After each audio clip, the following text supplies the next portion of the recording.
Hello दोस्तों, आपका हमारे हिंदू स्टोरीज चैनल में स्वागत है। आज हम आपके लिए लेकर आए हैं शुक्र प्रदोष व्रत कथा। शुक्रवार के दिन पड़ने वाले प्रदोष व्रत को शुक्र प्रदोष कहा जाता है।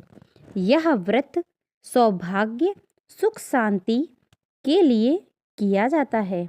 यह व्रत शाम के समय प्रदोष काल पुनः स्नान कर स्वच्छ वस्त्र पहने। तो फिर क्या है, महादेव को जल, पंचामृत, बेलपत्र, धतूरा और सफ़ेद फूल अर्पित करें।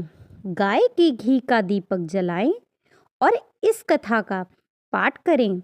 महादेव को सफ़ेद रंग की मिठाई या खीर का भोग लगाएं। शुक्र प्रदोष व्रत करने से शिव जी और पार्वती माता की कृपा प्राप्त होती है और जीवन के सभी कष्ट दूर हो जाते हैं। आप व्रत की विस्तृत जानकारी के लिए आज तक इन कथाओं को सुन सकते हैं। तो दोस्तों, आज हम आपके लिए शुक्र प्रदोष व्रत की कथा भी लेकर आए हैं। तो जो दोस्तों, आइए सुनते हैं शुक्र व्रत कथा। शुक्र प्रदोष व्रत कथा। इस कथा को जो सुनता है और जो कहता है उसकी सभी मनोकामनाएं पूरी होती हैं। एक बार की बात है, एक शहर में 3 दोस्त थे। राजकुमार, ब्राह्मण कुमार और तीसरे थे धनिक पुत्र। राजकुमार और ब्राह्मण कुमार का विवाह हुआ था और धनिक पुत्र भी विवाहित था, लेकिन उनकी पत्नी का गौना अभी बाकी था। अपनी माता के स्थान से आना।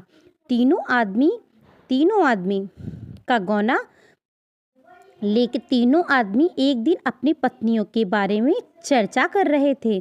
ब्राह्मण कुमार ने चर्चा में के दौरान कहा, महिलाओं के बिना घर भूतों से भरा होता है। जब धनिक ने यह सुना तो उसने तुरंत अपनी पत्नी को वापस लाने का फैसला किया।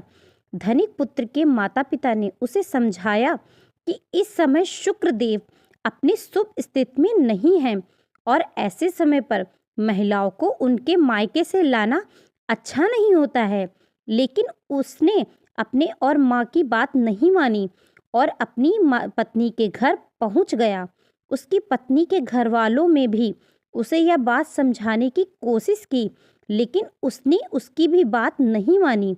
अतः उन्होंने दुल्हन की विदाई कर व्यवस्था कर ली और धनिक पुत्र को घर ले जाने के लिए एक बैलगाड़ी मंगाई। वापस आते समय बैलगाड़ी का पहिया टूट गया, जिससे बैल का पैर टूट गया। इससे दूल्हा और दुल्हन दोनों परेशान थे। हालांकि लेकिन वे चलते रहे। थोड़ा और चलने के बाद डकैत ने उनका रास्ता रोक लिया और उनके सभी आभूषण और उनके पास मौजूद धन को भी लूट लिया। अंत में जब वे घर पहुंचे तो वहां धनिक पुत्र को सांप ने काट लिया। उसके पिता ने एक वैद्य यानी कि आयुर्वेदिक चिकित्सक को बुलाया। उन्होंने उन्हें बताया कि अगले 3 दिन में वह मर जाएगा। जब ब्राह्मण कुमार ने धनिक पुत्र के बारे में सुना तो उसने धनिक पुत्र के माता पिता से शुक्र प्रदोष करने के लिए कहा और उन्होंने पत्नी और पति को वापस उसके घर भेजने के लिए कहा। धनिक पुत्र उसके घर वापस चला गया और धीरे धीरे शुक्र प्रदोष व्रत की मदद से उसकी हालात में सुधार आने लगा। उसके सिर में मंडरा रहे सभी खतरे धीरे धीरे खत्म हो गए। यदि आप इस कथा को सुनकर सुनाते हैं या स्वयं यह कथा को सुनते हैं तो सुनिश्चित करें कथा समापन होने के बाद सभी हवन सामग्री को मिलाएं और 11 बार, एक बार या 108 बार मंत्र का जाप करें। ओम ह्रीं क्लीं शिवाय, ओम ह्रीं क्लीं नमः शिवाय स्वाहा। इस प्रकार शुक्र प्रदोष व्रत का पालन करना बहुत शुभ माना जाता है। तो जिस प्रकार से उस धनिक के बेटे की सारी समस्याएं भगवान ने सही कर दी, भगवान ने सभी समस्याएं उसकी दूर कर दी, उसी प्रकार से सभी की भगवान शुक्र प्रदोष व्रत कथा इसीलिए है कि सभी की भगवान सभी समस्याएं दूर कर दें। तो ओम श्री शिवाय नमस्तुभ्यं। ओम श्री शिवाय नमस्तुभ्यम।